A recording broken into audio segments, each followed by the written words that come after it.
Hivi mwenyekiti, haya yote ulikuwa unaeleza hapa. Yesu asifiwe. Jamani, Yesu asifiwe. Kwanza kabisa namshukuru Mungu sana kwa kunipatia hii fursa ya pekee kwamba leo naweza kuwa na ninyi hapa GGH.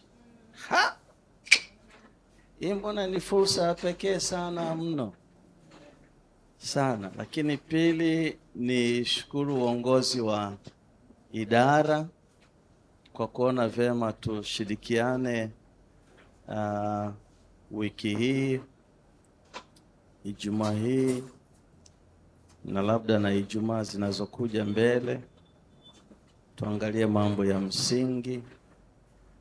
Na niwashukuru sana na niwapongeze ninyi vijana wa GGH kwa kuona vema pamoja na vijana wengine ambao mmefika ili tuweze kujifunza mambo ya msingi yanayogusa maisha yetu, mwili, nafsi na roho.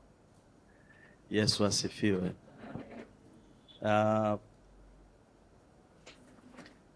Naomba pia niwashukuru na kuwapongeza kwa kumpokea mwalimu rafiki yetu Mboka Mwaipopo ambaye mlikuwa naye last week. Rafiki yetu kutoka Dodoma. Alifurahi sana mapokezi yenu, participation, na namna ambavyo kuna mtu ukiwa unasema naye unaona ile enthusiasm na response ambayo aliona imemchangamotisha sana. Akasikia vizuri na baadaye alinijulisha. Niliona ni vizuri nilete huu mrejesho. Anawashukuru sana na ataendelea kuwa rafiki yenu. Na mimi nimempokea kwa jina la Yesu. Nilikuwa naongea na viongozi kutokana na utaratibu mzuri ambao wameweka katika idara. Kipindi chetu hiki cha kila Ijumaa, mambo ambayo mada kadha wa kadha ambazo wamezipanga, na kila mwezi kuna mada za kukava. Na mwezi huu wa Mei tunaangalia kidogo kuhusu na swala zima la ujenzi wa nyumba yenye furaha. Ujenzi wa nyumba yenye furaha.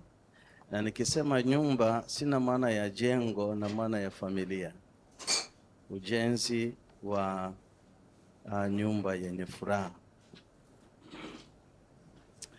Na ukisikiliza watu wanapozungumza, mara nyingi sana ambao hawajaingia katika ndoa wanatamani kuingia kwenye ndoa, si ndio? Wachunguzi wamesema asilimia zaidi ya 85 ya ambao hawajabado kuoa au kuolewa, yani hiyo ndio agenda 24/7 sana kabisa. Vaa yao, zungumza yao tu, wanatumiana message, lakini ni katika mzingo huo. Alafu ukiwakusanya waliooa na kuolewa, asilimia 85 wanataka kutoka. Sasa hiyo ndio inaletaga maswali. Kwa nini hao wanataka kuingia, lakini asilimia 85 walioko kwenye ndoa wanataka kufanyaje? Kutoka. Kuna nini kilikuwa kinawapeleka mbio, na ni nini ambacho wamekutana nacho kinawatoa mbio? Hayo ndio mambo ya msingi sana ya kuangalia, kuchunguza na kujifunza. Ndoa ni jambo muhimu sana katika maisha ya mtu binafsi na jamii kwa ujumla. Na umuhimu wake ni kwa sababu ndoa inagusa hatima ya maisha, sio ya huyo tu mwenyewe na watakaotokana na yeye. Yaani kama kuna watoto watakujaga wazaliwe na wao wanahusika kwa njia moja au nyingine, na wao wanahusika kabisa kabisa. Kwa hiyo ndoa ni jambo la ajabu sana na la baraka mno, na utakuta hii ndiyo taasisi pekee kongwe hii ndio taasisi pekee kongwe. Hii ndio taasisi kongwe kuliko taasisi zingine zozote duniani. Tukisema taasisi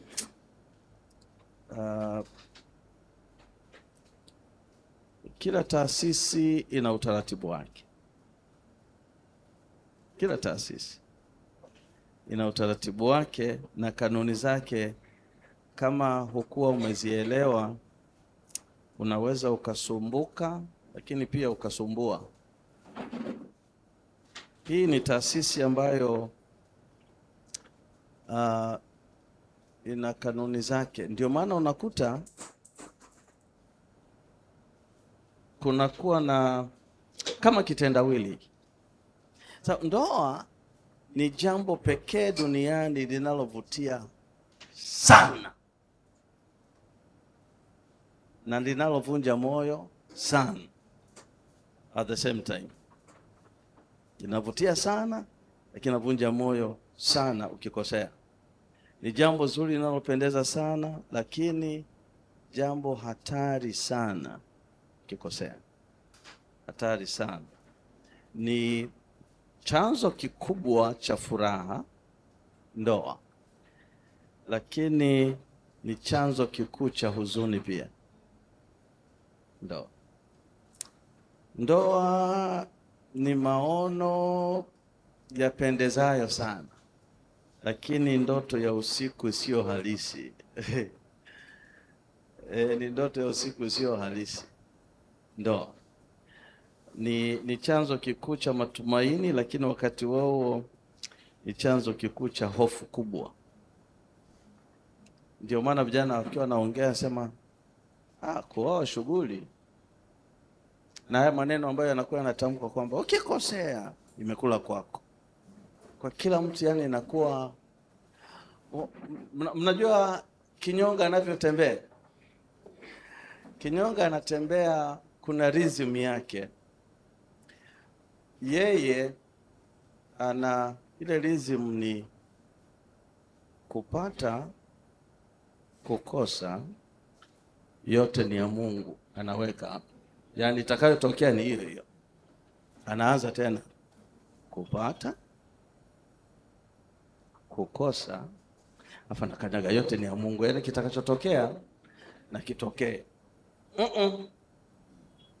Na ujue mafanikio ya ndoa hayatokani na wanandoa kupendana tu. Kuna watu wanajenga hiyo, wanafikiri kwamba ndoa upendo sawa, lakini ina sehemu. Upendo una sehemu, na kuna mambo mengine kama yasipokuwepo hata upendo hauwezi kuokoa. Wanaoachana si kwamba hawakupendana, walipendana kabisa.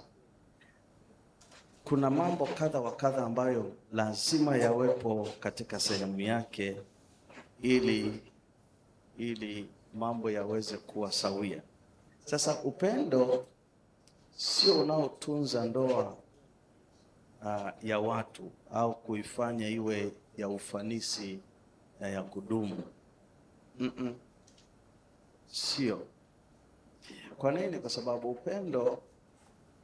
upendo ni ule uamuzi wa hiari ya moyo kumkubali au kukubali mahitaji ya mwingine katika maisha yote bila kuwa na matazamio ya kupata kitu fulani kutoka kwake.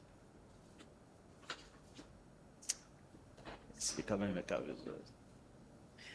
Yaani upendo unakubali mahitaji ya mtu mwingine na kuazimu moyoni mwako kumtenda iliyo haki bila kutazamia kupata kitu kutoka kwa huyo. Jambo ambalo kwa wengi haiko hivyo. Wao usikie yote sema nimejitoa sana kwa ajili yake, lakini hajali. kujitoa sana kwa ajili yake haina maana kwamba uko unamnunua. Kwa nini? Kwa sababu upendo ni kujali, yaani unatazamia kuwepo mahitaji katika maisha ya mtu mwingine, alafu unaazimia moyoni mwako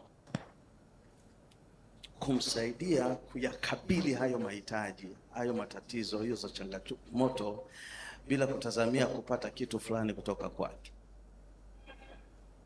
So unaona sasa tafsiri kama hiyo inakuwa ukisikiza unasema Bwana kama iko kwa hivi ndio imekaa sawa. Sasa kwa kawaida upendo ni kutambua mahitaji ya mtu na kuamua kumsaidia kuyakabili bila kutazamia kupata kitu kutoka kwake. Asifiwe Mwokozi. Kwa hiyo ndoa yenye ufanisi inakuwa imejikita katika utumiaji mzuri wa maarifa kwa usahihi. Maarifa kwa usahihi. Ukisikia Mungu anasema hivi, watu wangu wanaangamizwa, sio wanaangamia, wanaangamizwa kwa kukosa nini tu? Sio Roho Mtakatifu wala sio kukosa upendo, maarifa. Unaweza kuwa na upendo lakini ukiwa mbumbumbu unapigwa nao. Ndio maana maandiko yanasema katika kitabu kile cha Methali mlango ule wa 24 aya ile ya 3, 4 na 5. Methali 24 aya ya 3, 4 na 5. Sasa kulingana na zile taratibu, leo nilifikiri itakuwa vizuri, kwa sababu mambo ya kukava kuhusu ndoa ni mengi, lakini leo tutaangalia entry. How do you get into marriage? Ya unampataje mwenzi? Taratibu ambazo zinakuongoza ni zipi? Ya kwa sababu entry ni ya muhimu sana. Ukikosea entry, unajua ukikosea mlango lazima ukosee na chumba.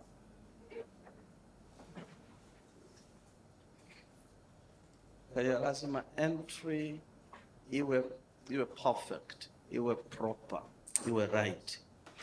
Methali 24, 3, 4 na 5. Kabla sijasoma nitaka niwatambulishe. Malkia wangu yuko hapa.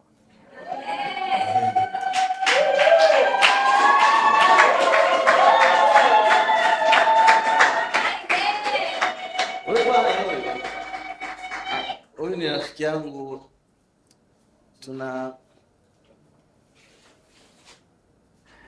huyu ni rafiki yangu, alihamia kwangu kama miaka 35 iliyopita. Yeye ni mstaafu, hata alikuwa anafanya kazi serikalini akaamua kustaafu.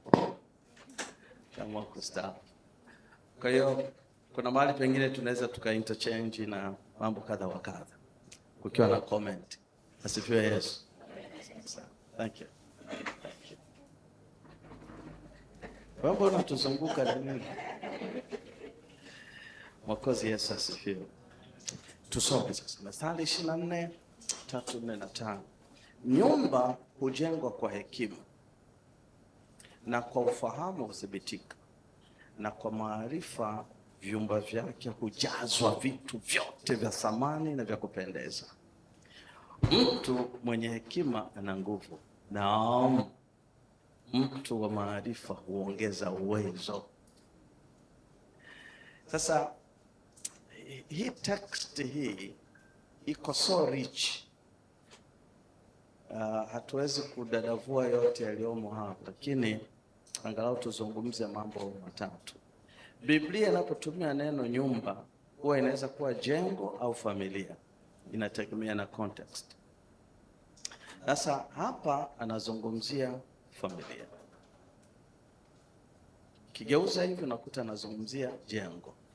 Kigeuza upande wa pili unakuta anazungumzia familia. Formula ni ile ile, jengo kujenga na jengo kujenga familia, kanuni ni zile zile. Hapa amezitaja 3. Moja, maarifa; pili, ufahamu, understanding; 3, hekima, wisdom. Kwa hiyo amezungumzia knowledge, amezungumzia understanding na anazungumzia wisdom. Hizi anaita mafiga matatu ya familia. Hizi ndio zinashika. Niliona alisema hivi kidogo, labda next week tutaweza kuangalia mambo kadha wa kadha. Lakini ukisikia maarifa kwa Kiswahili kwa maneno ya kawaida tu, maana yake ni taarifa sahihi kuhusu jambo fulani. Kisio maarifa basi, ni taarifa sahihi kuhusu jambo fulani. Na hapa tunazungumzia ndoa. Kuna maswali ya kujiuliza, una taarifa sahihi kuhusu ndoa? Na ukitaka kujua usahihi, unauliza chanzo chake ni nini? Wewe ulizipata wapi? Kwenye mtandao. Sasa kwenye mtandao tena watu wanasema, wewe unafuata mambo ya watu tena. Maana hapa duniani kuna sehemu 3 tu ambako taarifa hutoka. Biblia inasema huwa zinatoka katika roho zidanganyazo na mafundisho ya Shetani. Kisha hiyo ni sosi ya kwanza. Sosi ya pili ambayo watu wanapata taarifa ni kutoka kwa wanadamu. Wanadamu wanaweza kuanzisha lao. Ndio maana unasikiaga kuna mapokeo, watu wanadhisishwa. Unaambiwa mwanamke hataki kula mayai, watoto watakuwa hawana nywele. Ukitafuta kisayansi hupati. Lakini ameshika hiyo. Acheni. Kumbe mapokeo. 3 ni Mungu mwenyewe. Na chanzo cha jambo ndicho kitadetermine effectiveness ya jambo lenyewe. Tuko pamoja? Ya muhimu sana hiyo kushika. Kwa hiyo taarifa ulizonazo kuhusu ndoa, taarifa ulizonazo kuhusu mtu wa jinsia nyingine, hizo zina mchango mkubwa sana kwenye ndoa. Ndio unasikia leo ameoa kabila gani? Nani sasa? Yesu Bwana. Kwa hiyo huyu ameoa kabila, hakuoa huyu mtu. Unaona sasa? Kwa misingi hiyo atakaa kwenye ndoa na kabila, sio na mtu. Kwa sababu ana taarifa fulani. Na ujue taarifa ndizo zinazofanya mtu afanye maamuzi. Hakuna maamuzi ambayo mtu atafanya bila nini?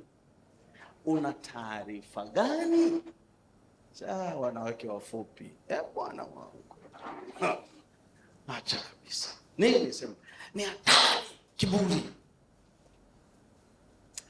Ukiuliza tena upande wa pili unasikia yanatoka. Na ukimwangalia usoni mtu anayezungumza kabisa yuko serious. You mean it. Iko tu hiyo.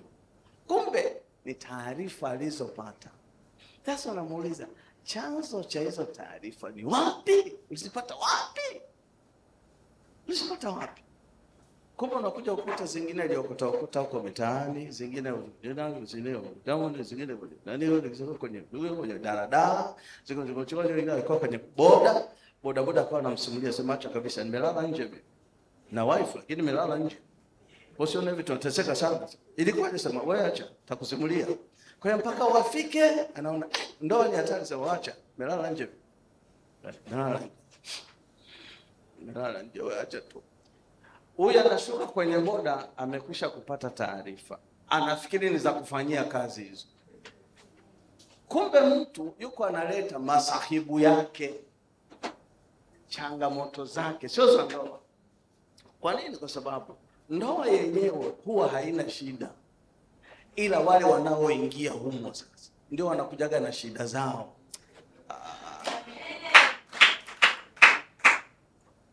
Kwa ndoa kama ndoa, wana ndoa ndio wanakujaga na shida zao.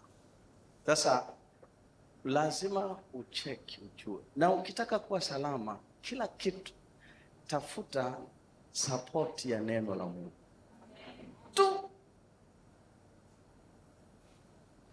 na wala usibambikize mistari kwamba naona huu mstari unaweza kuona,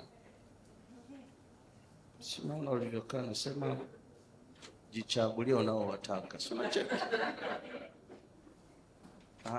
Kuna utaratibu kabisa, kuna utaratibu kabisa. Sasa nitaka tuangalie ni namna gani unaweza ukapata mwenzi.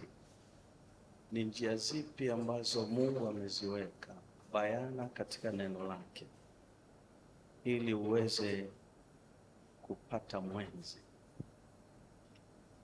Na kwa sehemu kubwa sana Mungu ndiye anahusika. Mungu ndiye afanyaje? Anahusika. Mwenzi, Biblia inasema unampata kutoka kwa nani? Kwa Bwana. Mtu mwingine inaniambia hivi, sasa ukimwachia Mungu mwenyewe anaweza kukuletea mtu ambaye humpendi, sasa inakuwaje? Nitaka nikukumbushe, Mungu anakujua zaidi ya jinsi unavyojijua wewe. Alafu Mungu anajua kinachokufaa zaidi ya jinsi unavyojua wewe. Miaka ile ya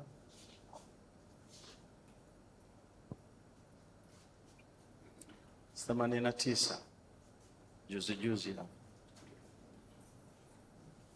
tulipata dada mmoja kutoka Sweden, alikuja hapa chini. Yule dada ni mwimbaji. Alafu yule dada tukaenda naye mashuleni humo shuleni. Lakini yule dada hana mikono. Hii mikono hii haipo, ni kipumputu tu. Hamna kabisa. Na mguu wake mmoja ni mfupi. Kwa hiyo ana artificial leg ambayo wamemtengenezea ili angalau aweze kubalance. Kwa kila kitu anafanya kwa kutumia mguu. Kwa hiyo hata kuandika anatumia nini? Andika kutumia. Na akiandika acha kabisa. Na anachora lakini kwa kutumia mguu. Sasa alitushangaza wakati tunaagana naye. Tulikaa naye kama mwezi mmoja na kidogo. Akatukaribisha kwenye harusi yake. Nilikuwa na rafiki yangu mmoja anaitwa Frank, akasema, anasemaje?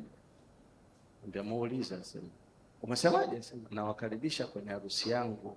Wewe unaolewa? Sasa kwa huyu asiye na mikono haolewi. Subutu. Ndio akatuonesha sasa picha ya huyo mume wake mtarajiwa. Acha kabisa. Bonge ya kijana handsome na masharafa. Mrefu ana.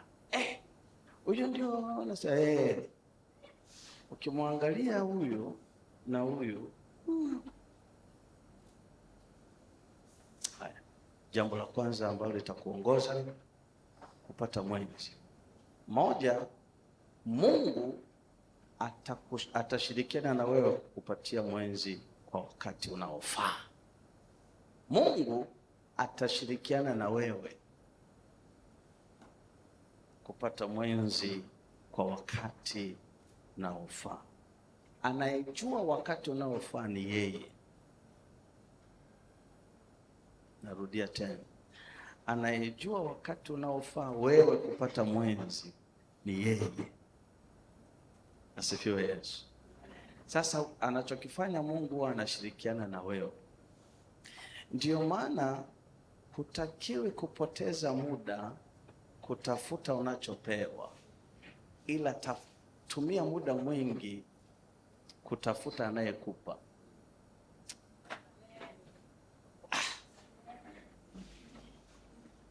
Narudia tena. Usije ukahangaika kutumia muda mwingi kutafuta unachopewa. Tumia muda mwingi kutafuta anayekupa.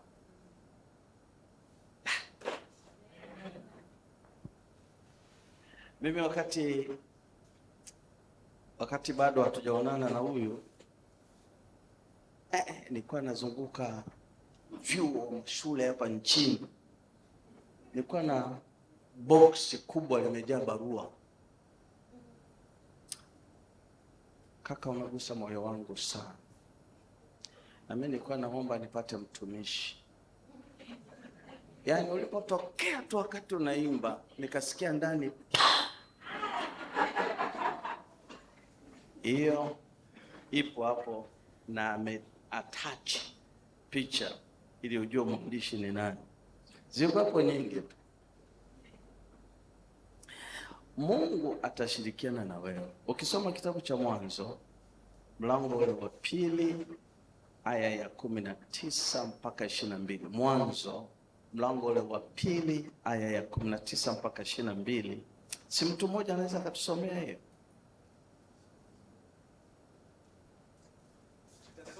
Yes. Bwana Mungu akafanyiza kutoka katika ardhi kila mnyama wa msituni na kila ndege wa angani, akamletea Adamu ili aone atawahitaje. Kila kiumbe hai jina alilokita Adamu ikawa ndilo jina lake.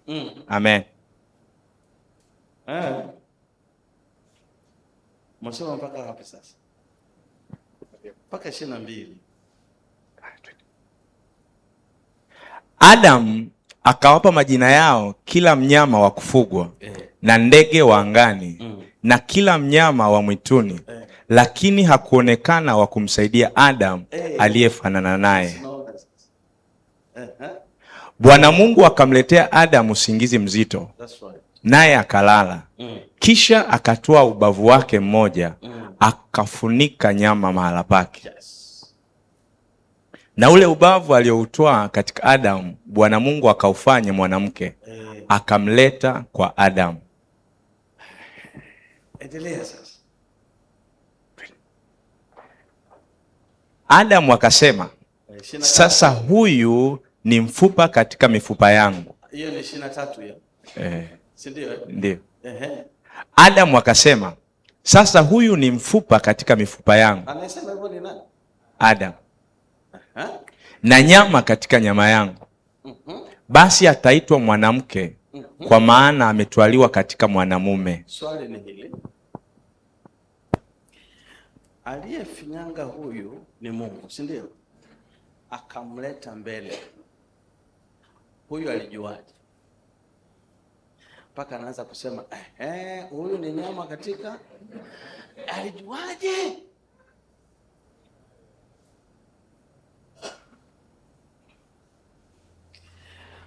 Mungu kwa kiwango kile kile unachoshirikiana naye, kwa kiwango hicho hicho utajua mapenzi yako kwako. Kwa hiyo atakapotokea utajua.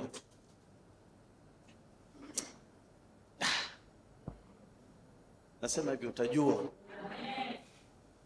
Achana na zile story wasema imebidi nimlinde sana maana naona watu wanamnyameleza. Wewe hujaelewa. Mungu atashirikiana na wewe kabisa kukupatia mwenzi kwa wakati unaofaa. Atakukutanisha naye tu. Lazima. Shida yetu sisi, concentration iko kwenye unachopewa badala ya anayekupa.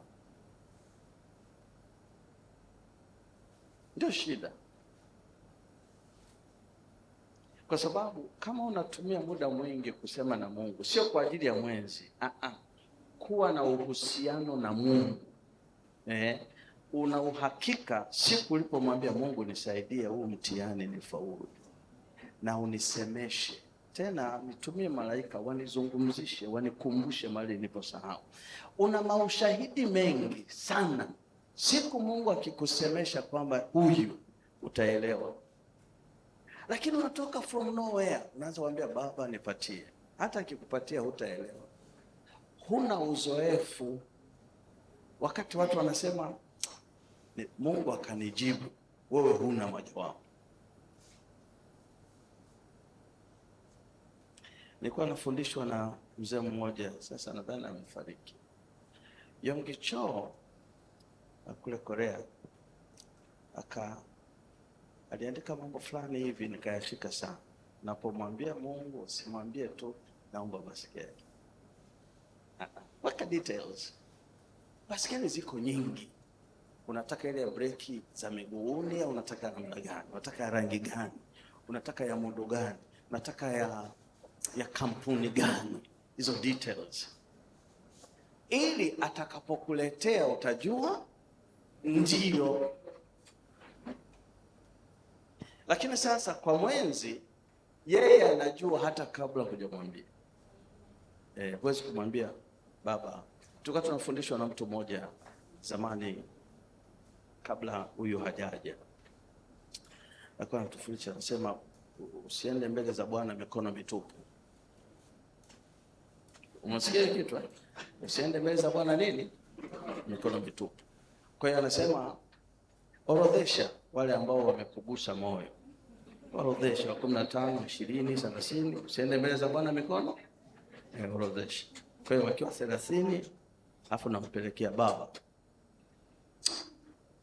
Haleluya. Katika hawa utakayenipa sawa, ila ukinipa namba 5 itakuwa nzuri sana, lakini mapenzi yako yatimizwe. Hivi akikuuliza umewatoa wapi, unajibu je? Ilikuwa ni mawazo ya kibinadamu, lakini ukweli kabisa Mungu atashirikiana na wewe kukupatia mwenzi kabisa. Hiyo mimi ni shahidi. Sio tu kwa huyu, kwa huyu kabisa, lakini hata sio kwa huyu, na kwa wale wote ambao walishika hii kanuni, ndio inayofanya kazi. Mungu anatamani sana kusema na sisi sana kabisa, na Mungu katika mambo anayoyachukia ni wewe kufanya jambo lolote bila yeye kushiriki. Anajua lazima utagufu tu, lazima utapotea. Sasa yeye ndiye anajua ukanyage wapi, useme nini, uende wapi, ushirikiane na nani na wapi. Yeye anajua kila kitu kinachokuhusu maisha yako, anayajua mwisho tangu mwanzo. Kwa hiyo yeye ndiye wa kuelekeza. Achana na haya mambo mengine yote ambayo watu wanazungumza, wewe sio roboti na nini bwana, una maamuzi yako. Kwani wewe umetoka mpaka ukajikuta huko hapo? Umetoka kama huna maamuzi yako? Uliamua uzaliwe na hao wazazi. Sasa kama ukuchagua wazazi, si unajua kwamba yupo mwenye nguvu ambaye amekufanya uje duniani. Kadiri unavyoshirikiana na Mungu ndivyo kadiri unarahisikiwa mambo yako hapa duniani. Mwokozi Yesu asifiwe. Kwa hiyo ni jambo la kwanza la kushika, kwamba Mungu atashirikiana na wewe kabisa kabisa kukupatia mwenzi kwa muda unaofaa, kwa wakati unaofaa. Ndio maana maandiko yanasema msiyachokoze mapenzi kabla ya wakati, kwa sababu kuna mambo kisha ya koroga unaweza usiwe na breki kabisa kabisa. Na moja katika mambo ambayo yana nguvu sana ni mapenzi. Huwezi kuzuia isipokuwa mwangalifu. Ndio maana maandiko yanaweka vizuri. Hiyo ni kanuni ya kwanza.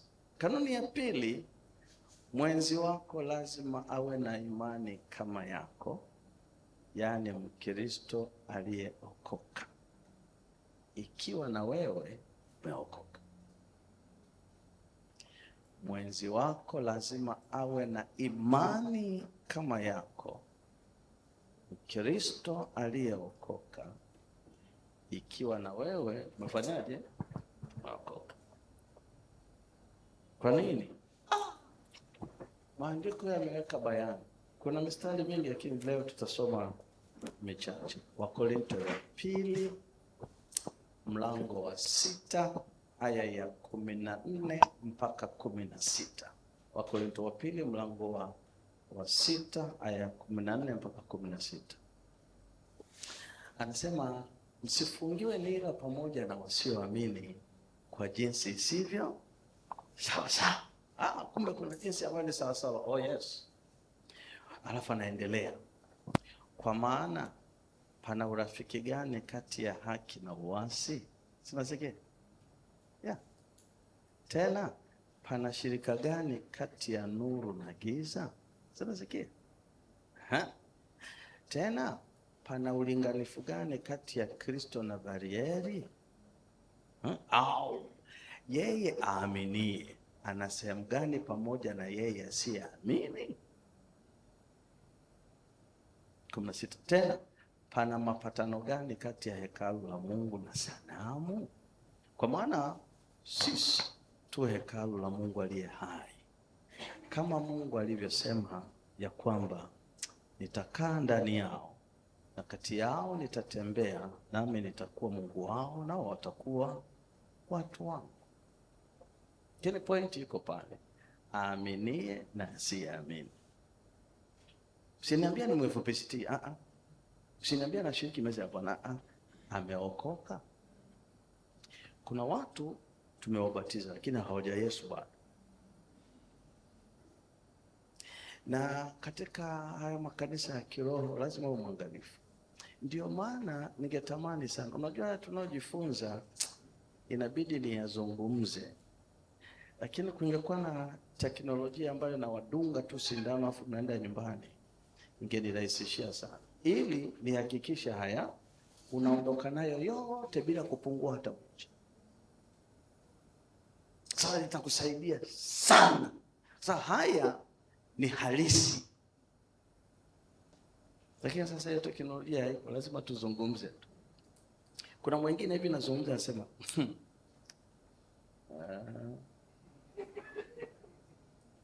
kaya lazima ameokoka, anasali, lakini kusali ni jambo moja, kuokoka ni jambo lingine. Tuko pamoja? Yeah.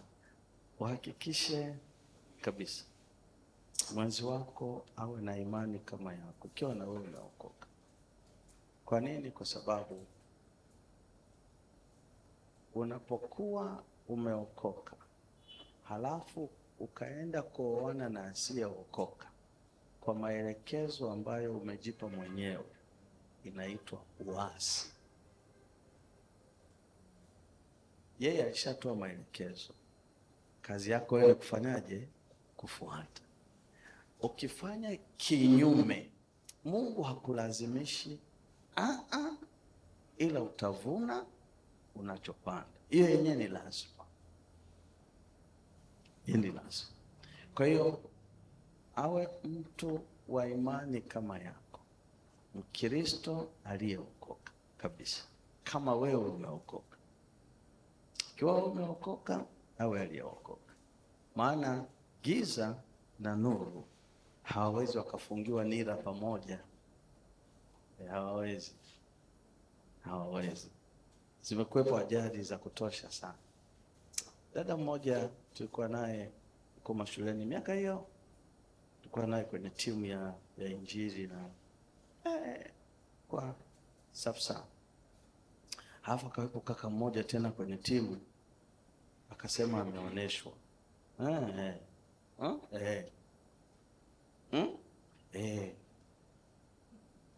Okay. Zikaunga. Wakaenda kwa wazazi wa huko.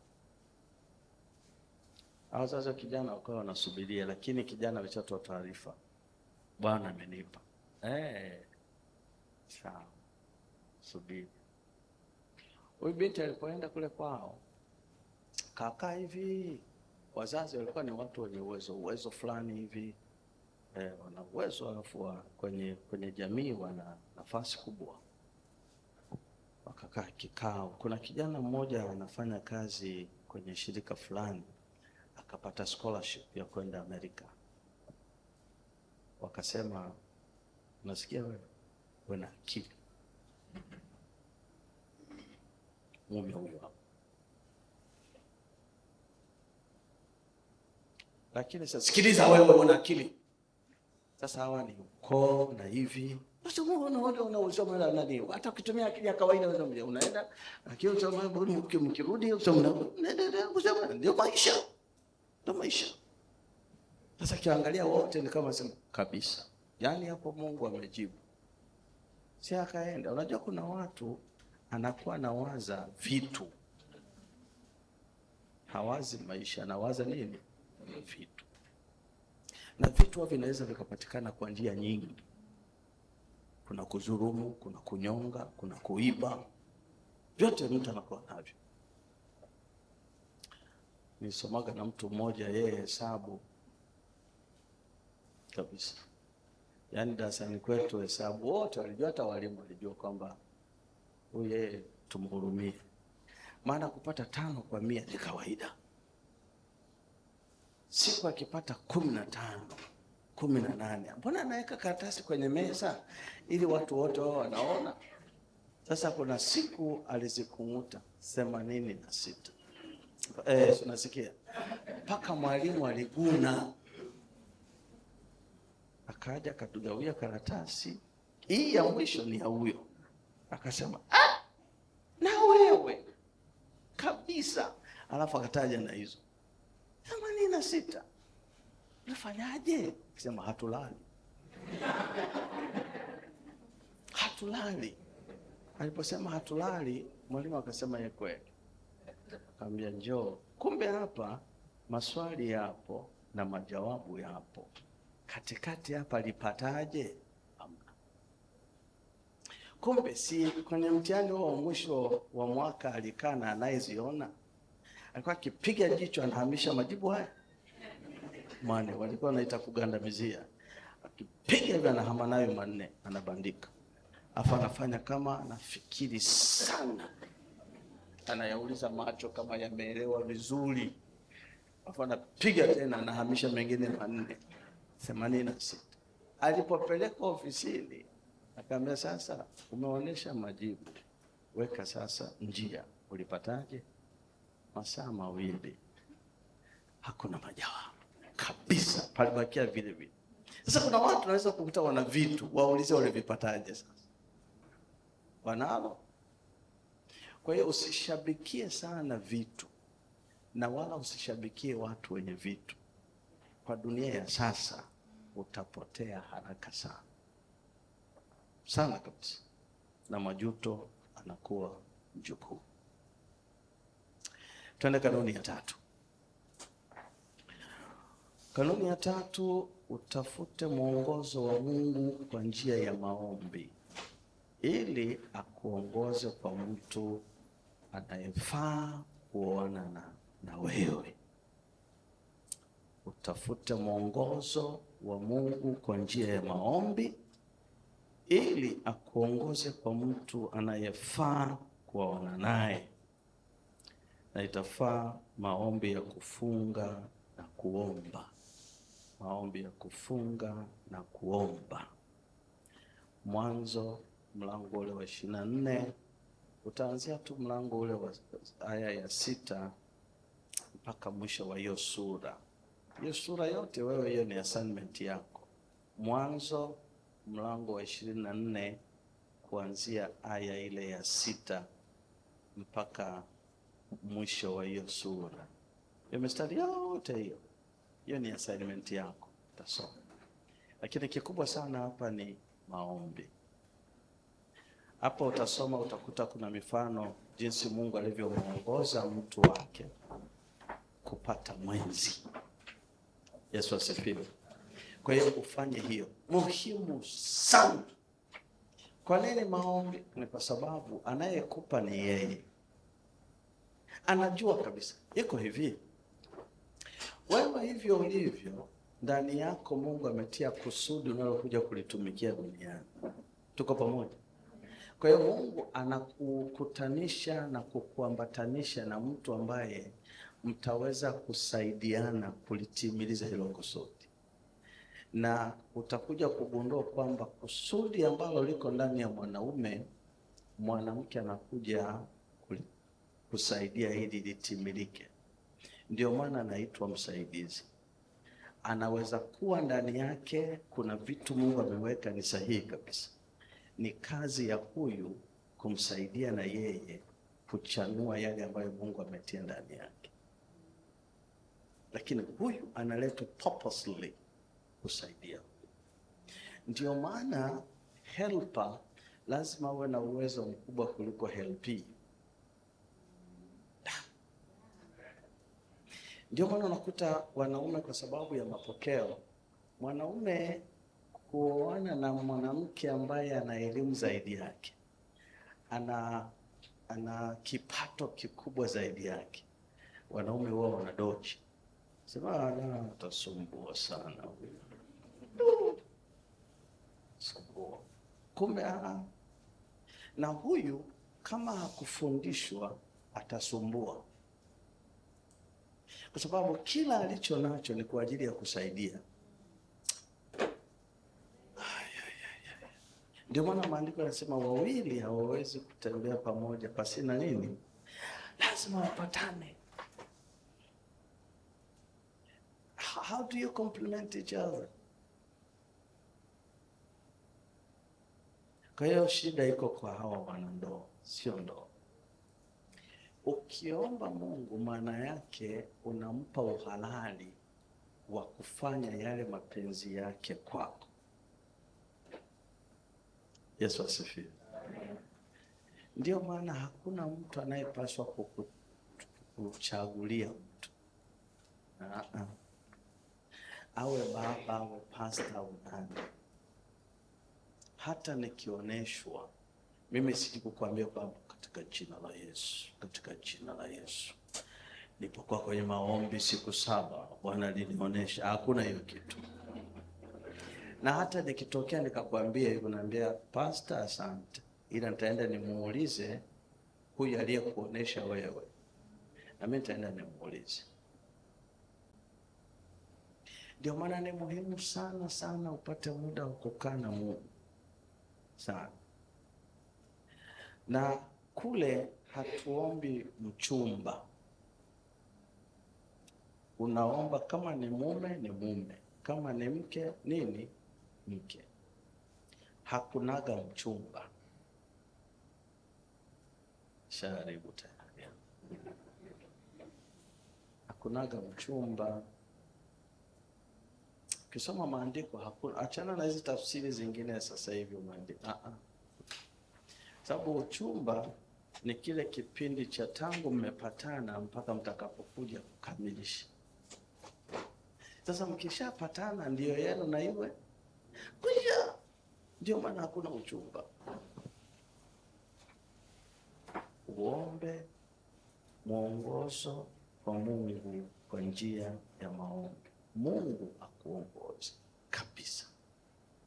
Watakuja watu watakuandikia barua, watu watakutumia message, watu watakupigia simu kabisa. Kwamba huyu Mungu bwana anajibu kwa namna ya ajabu sana. Kwanza nakutoa out,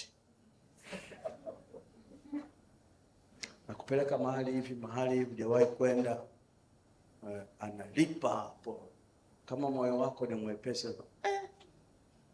nakwambia sisi hela tunakosa namna kuzitumia tu.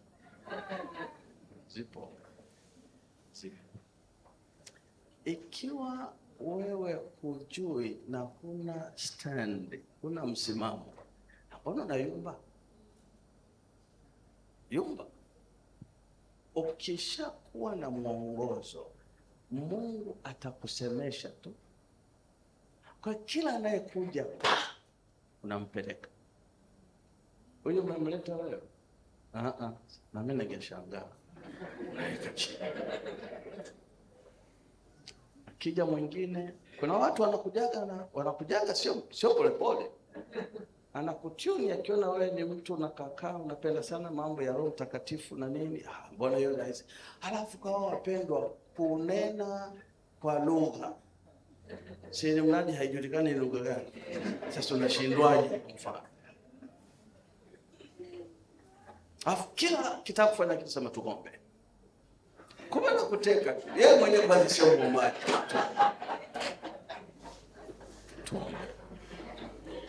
Tuombe. Maana ameshajua wewe unapenda sana wanasemaga kiroho sana tuombe. Shamba la katani karibu na mkonge. Lakini ukimwangalia usoni na anachokifanya unakuta ni vitu hivi. Dada mmoja alikuja akaniambia huku kwetu kule, baba unishauri nini tena? Alikuja nani? Yupo kijana mmoja hivi, naona ameletwa na Mungu. Unajua mtu akishakwambia naona ameletwa na Mungu, si unaona tayari hapo. Kumbe alimpiga biti. Alikuja kama amechoka hivi. Ambia, unaonekana umechoka sana. Nakuwa mlimani siku 7.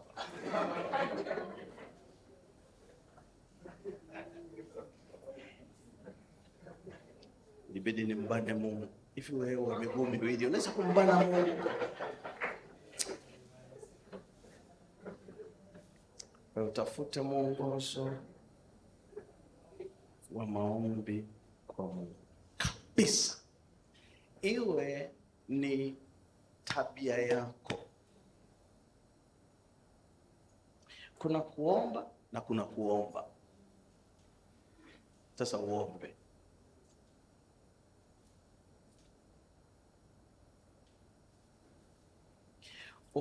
Unapokuwa na faragha, Biblia inasema hivi, haja zenu na zijulikane na nani? Mwambie. Baada ya kumwambia, uwe na muda wa kutosha wa kukaa kimya. Mwambie Mungu, niko hapa, uniambie, useme na mimi. Jizoeze kumsikia Mungu anakusemesha. Sio tu kwa hili, kwa kila jambo. Kwa kila jambo. Alikuja kijana mmoja rafiki yangu alisoma hapa Maizeni, nilipoga Datek. Maliza tukaenda naye vijijini, tunahubiri huko kambi na nini. Akawa aliapply. Akaletewa majibu mashirika haya 3. Hafu yote ya kimataifa. Akaniambia nimechanganyika kabisa. Nini? Yaani nashindwa sasa nitaenda ipi? Hii wanalipa vizuri, ila hawa wana tabia nzuri zaidi. Yaani yeye mwenyewe tu anakana zimeniambia wamejibu wote uende, lakini wewe sio Roho Mtakatifu na yeye anaweza kutumika mahali pote. Lazima uende sehemu hii. Rahisi tu. Wapeleke wote kwa Mungu, afu mwambie Mungu, niambie naenda wapi ambako nataka wewe mimi nitumike. Alishangaa sana. Anaoteshwa akiwa mahala fulani. Alipokuwa anashughulika na hao watu kuangalia, kumbe kiongozi huyu anayemsemesha ndio wa hilo shirika. Mpaka asubuhi akawa haelewi. Kumbe ameshasemeshwa. Unajua nayo mambo mengine bwana, ameshaoneshwa nani wa kushirikiana nao. Baadaye akaja akasema, mimi sijapata majibu. Sijapata majibu, afu siku zimeenda sana, wanataka majawabu. Wewe Mungu haja kusemesha. Okay.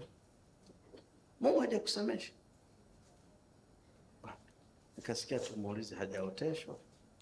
Kamuuliza, wewe hujaoteshwa, unafanya kazi mahali fulani? Mimi niliota. Akaanza kueleza sasa.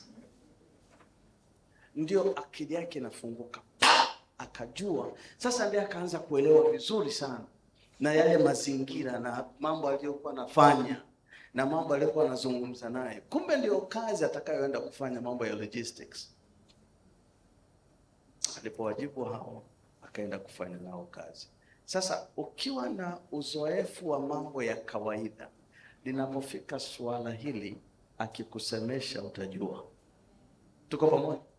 Na utajua tu. Utajua. Na wala usisikilize watu. Sikilize Mungu. Jifunze, tulia mpaka wewe unasikia Mungu na wewe anakusemesha kabisa. kwa sababu wewe Mungu anatamani sana au anakusemesha wewe mwenyewe. Ana njia nyingi sana za kukusemesha, nyingi. Kuna watu hapa akiota jambo anajua ni la kweli, si ndio? Huo mlango Mungu anautumia sana. Kuna wengine huwa akikaaga nasikiaga tu ndani ni kama mtu anamsemesha, mpaka inabidi akohoe. Yaani anasikia kabisa. Kumbe anajaribu kukagua kama hii ni nini, ni pepo, ni kitu gani. Kwa Mungu ana njia nyingi ambazo, iko njia ambayo kwako wewe unaelewa kwa urahisi zaidi na anaijua, ataitumia hiyo. Yesu asifiwe. Kanuni ya 4. Ukithibitisha kuwa ni Mungu amekuongoza, ukithibitisha kuwa ni Mungu amekuongoza na moyo wako una amani,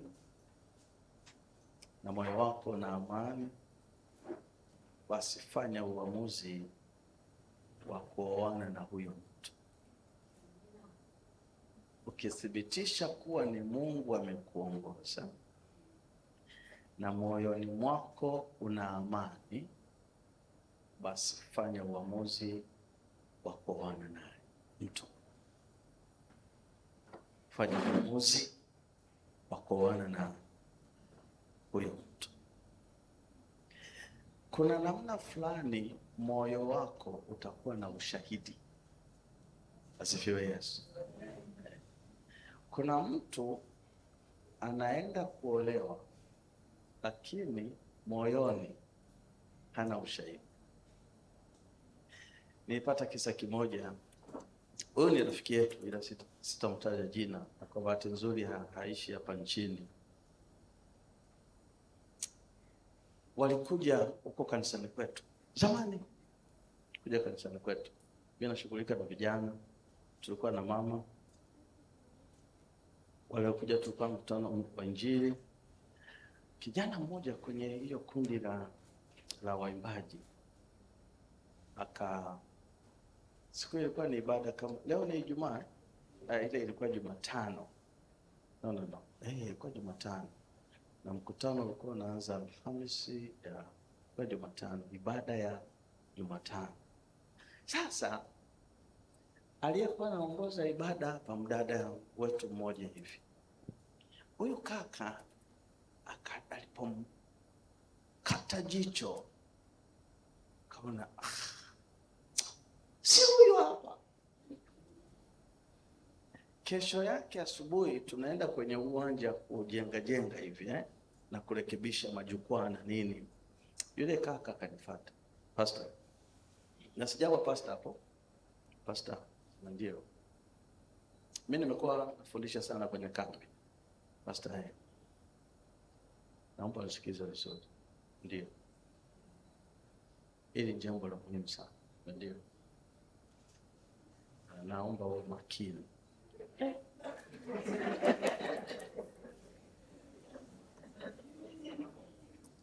Mimi nimekuwa naomba Mungu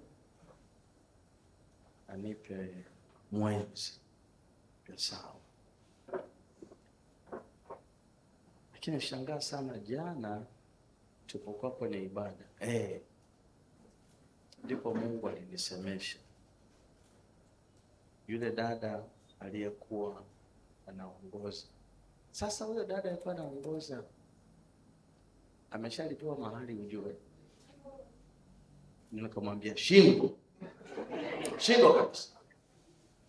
Akasema lakini mimi nimesikia Mungu anambia hapana bwana, alishalipewa mahali huyo.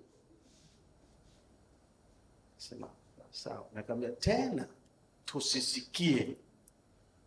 Sema basi mchungaji, ishie hapo. Ishie hapo. Kaenda, tukamaliza mkutano, akaenda.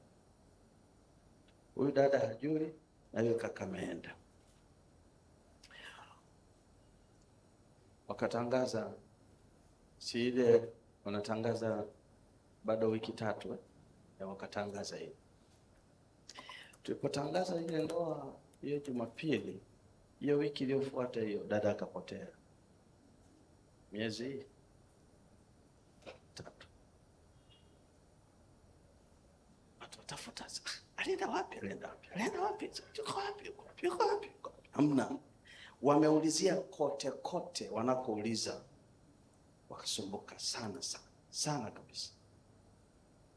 Baada ya miezi miwili na nusu, karibu mitatu, wakajua yuko wapi. Baadaye akarudi. Aliporudi akawa akiwasalimia wachungaji, kila naye amkiwa haitiki. Shikamoo, hamna naitika. Bwana siwe kuna naitika. Ndio wakamweka sasa kikao. Ndio kaamua kututenda mambo yasiyotendwa. Alisema tu maneno machache. Mimi niliamua tu kuolewa na huyu kijana kwa sababu nyumbani palikuwa pamenichosha na nimesumbuliwa sana. Yale mateso, nikaona afadhali kuolewa. Atakaye kuja na aje. Lakini moyo wangu haukuwa tayari. Kadri siku zilivyokuwa zinakwenda, ndivyo moyo wangu uliteswa sana. Wanalipa mahari, mimi niko na umwa. Mpaka siku ile tunatangaza, ndio nikasikia kama nataka kufa. Nikaona nikimwambia mtu yeyote hata nielewa. Kabidi nikimbie. Wao sio kwamba namsa, hata Mungu anajua. Sina mtu. Yakapita. Baada ya miezi kadhaa, yule kijana akasikia ile ndoa haikufungwa. Akasema, Mungu si ndoa.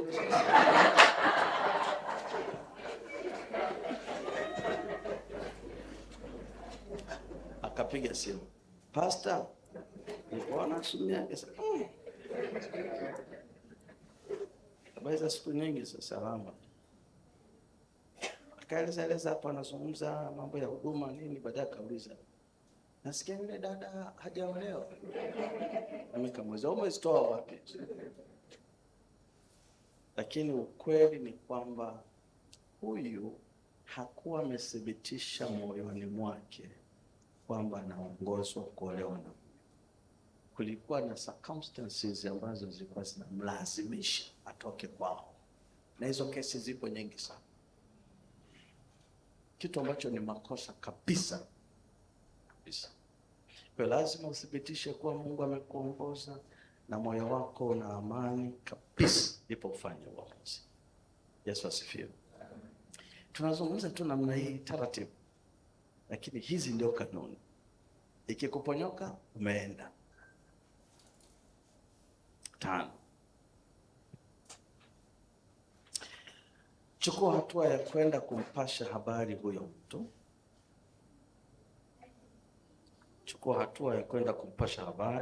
mtu.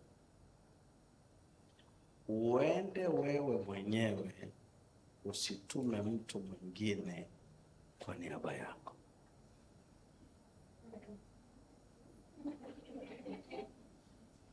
Nini?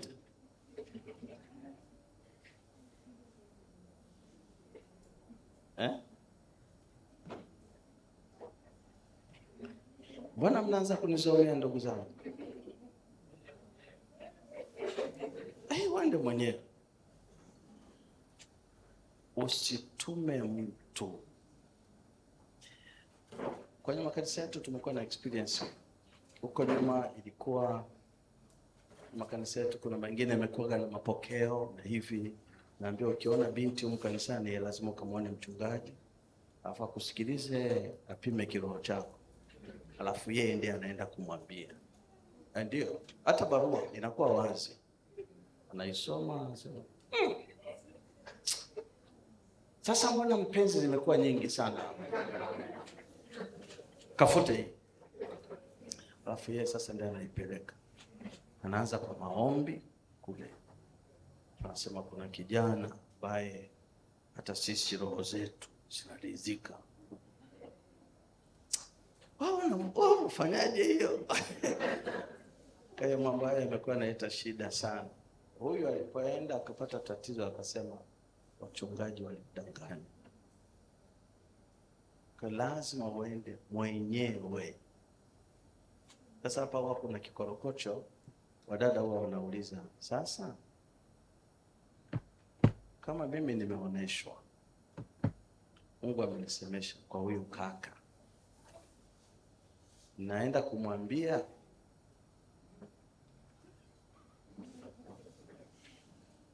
yaani dada anakuja na kuambia kwa kwenye maombi, Bwana amenionyesha wewe ndio mume wangu. Eti sasa si unapiga yoya? Kutokana na utamaduni na mila, unaweza kukuta haikai sawa. Na ziko mila ambazo Mungu anaenda nazo, anazikubali, anaenda nazo. Sasa watu namwambia dada, kwa kuwa Mungu amekusemesha, mwambie Mungu amwambie kijana aje akutafute. Maisha hiyo.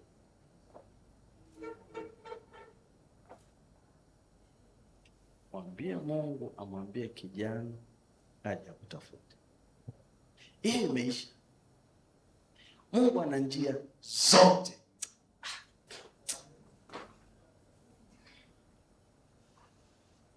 Kabisa. Kwa hiyo uende wewe mwenyewe, usitume mtu. Kama ni mdada, njia nimeeleza. Kama ni mkaka, uende. Mimi wakati nimemwendea huyo dada, nimesahau basi.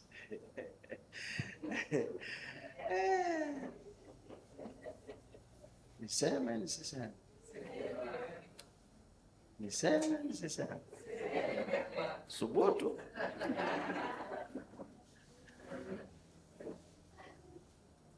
Nilipomwandikia barua ya kwanza huyo dada, baada ya kuwa nimethibitisha hii vizuri sana, haikujibiwa. Kupita miezi 6, nikakutana naye kwa mkutano mmoja wa konferensi hivi, nikamwambia, vipi? Si ndio leo? Vipi? Ulipata barua yangu? Nilipata. Mbona hujajibu? Umekataa au umekubali? Ingine, inawezekana barua niliyotuma mwanzo hukuipata. Nikawa mpole. Sasa hizo barua zote mbili mimi nimeshathibitisha kabisa. Ndio nikamrudia Mungu sasa. Nakumbuka ilikuwa usiku saa 5. Saa 5. Wengine wameenda kulala, nikaenda sebuleni na barua zangu mbili. Ndio nikamwambia Mungu, usitumie hii ilikuwa yangu. Nikazishika zile barua mbili. Nikamwambia, sio uliniambia kwamba ni wewe?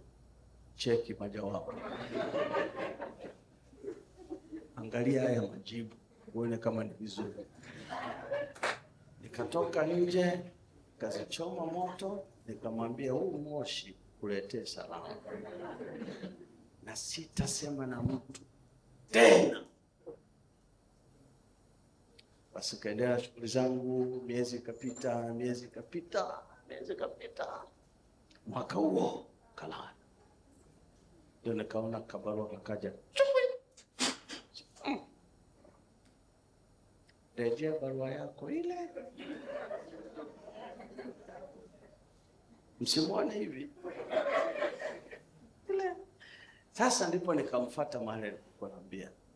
Kuna zile barua mbili, nani aliandika? Mimi. Na hii mimi. Kumbe wakati mimi nampropose kuna 7 walishatakulia. Mimi wa 8. Ndio sasa na hivi kama na mchangani. Kwa hiyo alipoenda kuuliza kwa Mungu, akaambiwa ufuta wote.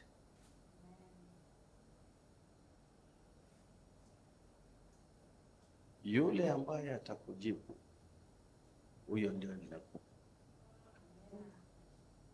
Sasa mimi zile barua mbili nilijibu mistari miwili tu, tena nilienda kulala nikaamshwa.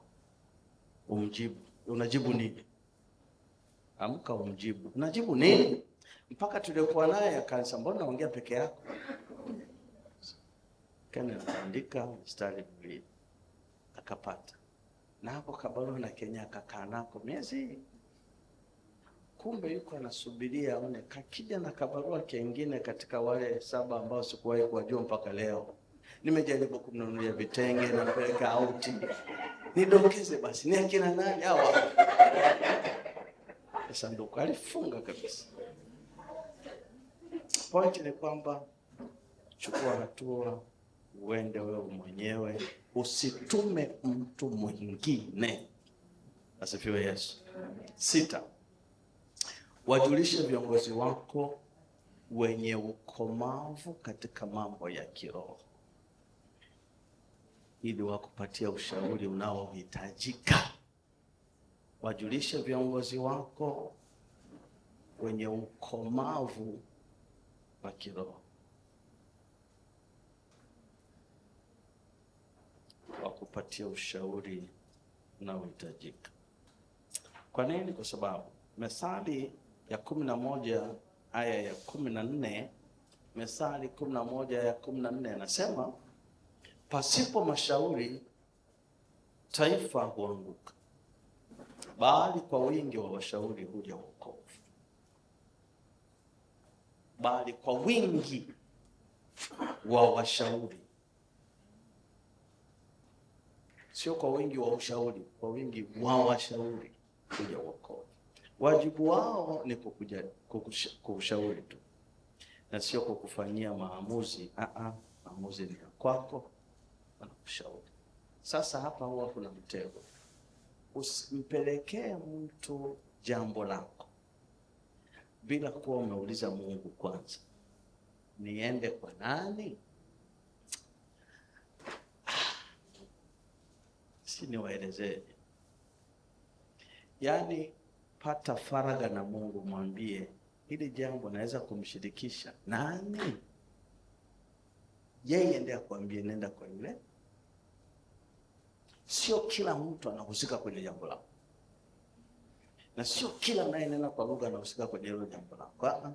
Mungu ameandaa watu tofauti tofauti kwa mambo tofauti tofauti. Tuko pamoja? Hatua ya 7 au kanuni ya 7, wajulishe wazazi wako. Wajulishe wazazi wako. Unajua na saa zao na busara zao za muhimu sana kwako, sana kabisa, sana kabisa. Wajibu wao ni kukupatia msaada unaohitajika na ushauri utakaohitaji, ili mradi haupingani na neno la Mungu. Muhimu sana, muhimu kabisa. Kuna aliyeniambia unaweza kwa shule sema nani wewe utawaje huko, si tu ishara nani. Na wala usigombane na wazazi. Mungu anajitosheleza. Asifiwe Yesu. Mungu anajitosheleza kabisa kabisa. Atajua namna ya kusema nao tu, lazima. Na mwisho, ukithibitisha kuwa ni Mungu amekuongoza, moyo wako na uhakika na amani ya kutosha, basi kamilisha taratibu zote za kuoana na huyo. Kamilisha taratibu zote za kuoana na huyo. Yesu atukuzwe. Sasa basi, nitaka niwajulishe hii. Mwenzi anaokupatia Mungu sio kwamba yeye yuko completely furnished. Yaani ni ready made, wewe kuna kazi nyingine ni kutafuna tu. Amna. Una kazi ya kufanya. Iko hivi. Mwanamke kuwa mke jambo moja, lakini kuwa mke wa ni jambo lingine. Kwa hiyo mtu anaweza kuwa ameolewa kabisa lakini bado hajawa mke wa huyo. Kwa nini? Kwa sababu ni mpaka huyu atakapokuwa ametafuta kujua kilichomo ndani ya huyu ili ajiache nacho wanaweza wakazaa watoto, lakini hajawa mke wa huyu, ila ni mke. Eleza nini hapa? Ndiyo maana moja kati ya mambo ambayo mwanamke akiolewa ana kazi kubwa kwayo ni kutafuta kujua kilichomo ndani ya huyu baba. Yeye anakuja kumcomplement. Asifiwe Yesu. Huyu mwanaume ana wajibu wa kujua kilichomo ndani ya huyu ili amsaidie kiweze kupevuka na kuwasaidia wote, wakati huyu anamsaidia huyu. Tuko pamoja?